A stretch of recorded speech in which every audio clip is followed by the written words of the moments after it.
Ok, è appena arrivato. Cos'è? È il dispositivo per collegare i frammenti di filamento. Dato che c'è un po' di spezzoni di filamento in giro, magari riesco a ricavarne una bella bobina multicolore, anche se poi in effetti c'ho pochi colori, uso bianco e nero, però c'ho qualche blu, qualche rosso, un po' di verde, magari esce qualcosa di carino. Vediamo com'è dentro.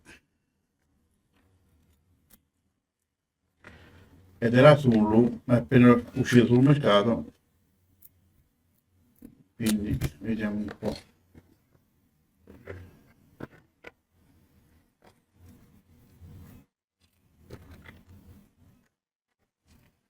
Tedesco, per l'italiano,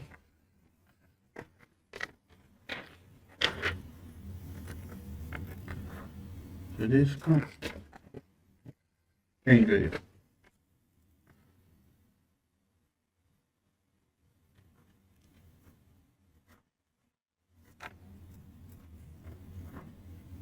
Dopo ce lo studiamo bene.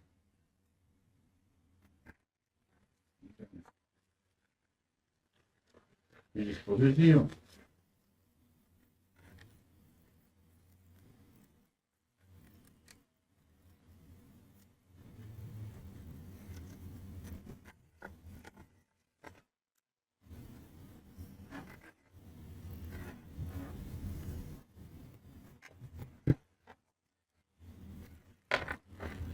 Ah, pezzi di... Per esempio questo danno inseriti per fare la funzione. La domanda è,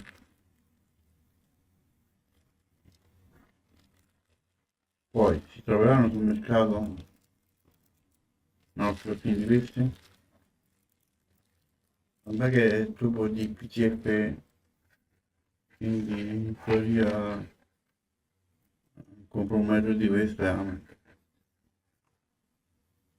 poi il cavo, non c'è una domanda da venditore, bene, c'è solo il cavo, tanto vale mettere un cavetto USB normale, dietro. Non ci davano, non ci hanno dato loro un alimentatore dedicato, vabbè, questo qua,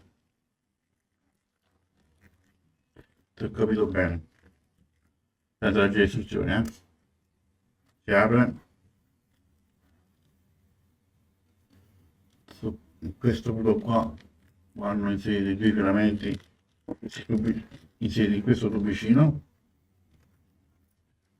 chiudati, si chiude, selezioni il tipo di materiale, se PLA o PETG,